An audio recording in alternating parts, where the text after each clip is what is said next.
gostaria de convidar você para abrir a Bíblia no livro de Marcos, capítulo de número 16, o verso de número 14 ao verso de número 18. Mais tarde, Jesus apareceu aos 11 e, estando com eles à mesa, lançou-lhes em rosto a incredulidade do leso de coração, porque não acreditaram nos que o tinham visto já ressuscitado. E disse-lhes: Ide por todo o mundo e pregai o evangelho a toda a criatura. Quem crer e for batizado será salvo, mas quem não crer será condenado.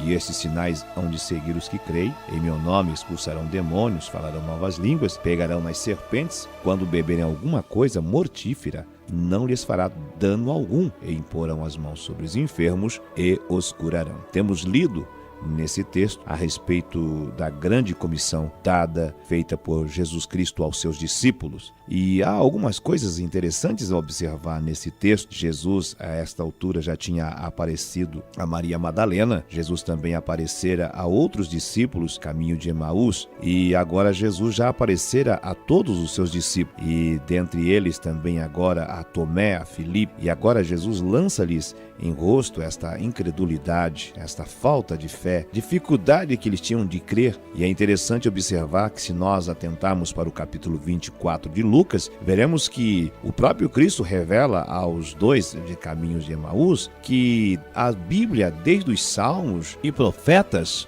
vinha falando a respeito da sua morte e da sua ressurreição. Eu quero chamar a tua atenção que estamos vivendo também nesses dias, e em todo o tempo houve pessoas que com dificuldade creem promessas de Deus através de Cristo e através de sua morte e sua ressurreição. A pregação da salvação por muitos é questionada, e quantas coisas bíblicas são questionadas. Os seres humanos têm dificuldade em crer nas Sagradas Escrituras. Mas eu convido você, neste momento, a entender que a Bíblia Sagrada, ela é verídica. E é interessante observar que a Bíblia Sagrada, nós não dizemos que ela é verdade simplesmente por uma ideologia ou por simplesmente uma defesa teológica ou uma defesa escriturística, mas porque o que está escrito nela tem se cumprido. Nada do que está escrito na Bíblia Sagrada de promessa, de profecias, tem caído por terra. Tem cumprido-se aquilo que está no livro de Marcos, no capítulo 13, passa o homem e passa a terra, passa os céus, mas as palavras do Senhor, as palavras de Deus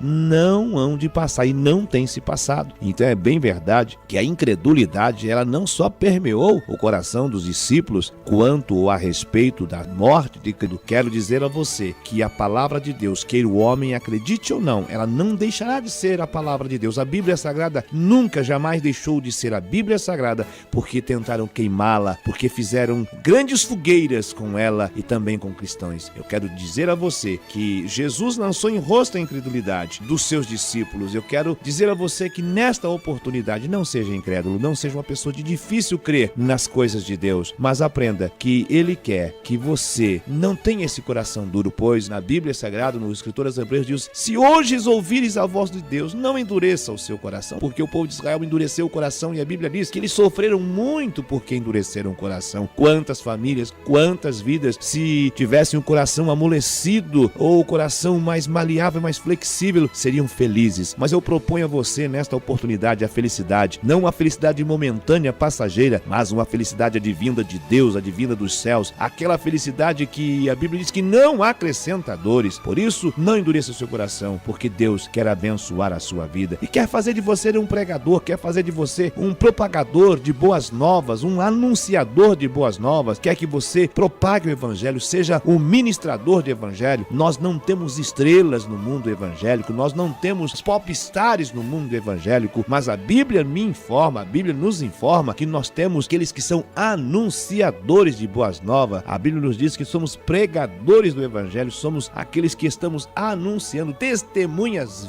vivas de que Jesus Cristo salva, Jesus Cristo cura, batiza com o Espírito Santo e leva para o céu. Que Deus te abençoe, que você possa crer, amolecer o seu coração, não endurecer, não ser incrédulo e aceitar a Cristo como Salvador, para que continue pregando que Jesus Cristo entrou na sua vida, mudou o seu ser e transformou a sua vida. Veja bem o que a Bíblia diz: ide por todo mundo, pregai o Evangelho. Você que está vivendo dentro de 4 paredes, você que está vivendo um evangelho de comodismo, o evangelho é simplesmente para você mesmo. Jesus não quer isso para você. Jesus não formou a igreja, não inaugurou a igreja, não morreu na cruz do Calvário para que o evangelho fique preso entre 4 paredes, mas ele convocou você, nos convocou para nos dar liberdade de ir ao mundo inteiro pregando o evangelho. Pregar primeiro em Jerusalém, na sua casa, no seu lar, no seu trabalho, no seu emprego, este evangelho transformador. Não viva simplesmente de aparência. Nós não somos crente do domingo, não somos crente das quintas de vitória, das quintas de libertação. Somos crentes segunda, terça, isto é, de segunda a segunda. Somos crentes todos os dias, e não é crente em alguma coisa, é um cristão verdadeiro, lavado, remido no sangue de Jesus. Por isso eu convoco você a ser aquele pregador, aquele evangelizador aí em Jerusalém, na sua casa, no seu lar, na sua família, na sua rua, na sua cidade, também não só em Jerusalém, mas em Samaria, nas cercanias aí da sua cidade, do seu bairro, também até os confins da terra. Que sejamos realmente pessoas convocadas, envolvidas nesse evangelho transformador. A Bíblia nos diz que este evangelho tem poder. O apóstolo Paulo disse: eu não me envergonho do evangelho, porque é poder de Deus. Quando você prega o evangelho, você está colocando como que uma dinamite, um explosivo nas regiões celestiais, nos principados e potestades. O diabo não pode com o evangelho verdadeiro. O evangelho pequeno, aquilo que a Bíblia diz em Filipenses, que é pregado por dinheiro, mas o evangelho de poder, o evangelho da graça, o evangelho transformador, aquele que está em Romanos capítulo 10, versículo 15, aquele evangelho que realmente faz a diferença. Convido você a pregar esse evangelho, porque ele, Jesus, já te enviou. Existem pessoas equivocadas dizendo: olha, se Deus me der a oportunidade, se Deus me chamar, se o Espírito Santo me tocar. Este versículo foi escrito há muito tempo atrás, e já nele o Espírito Santo estava impulsionando Marco escrever o que o Cristo estava dizendo: ide, há um enviado, há aquele que já nos enviou, Jesus Cristo, há muito tempo. O que estás você a esperar, sentado, acomodado, querendo que o Espírito Santo lhe fale novamente? E nós não estamos brincando de ser cristãos. Ele nos envia a pregar este evangelho de poder, este evangelho transformador. Saia do comodismo e pregue este evangelho transformador, este evangelho que liberta o pobre encarcerado, que faz com que os demônios sejam repreendidos, os enfermos sejam curados. Eu falo ao seu coração agora, que está pensando: o que eu hei de fazer, o que vou fazer para melhorar a minha vida de cristão? Você pode sair deste comodismo, deste evangelho pequeno,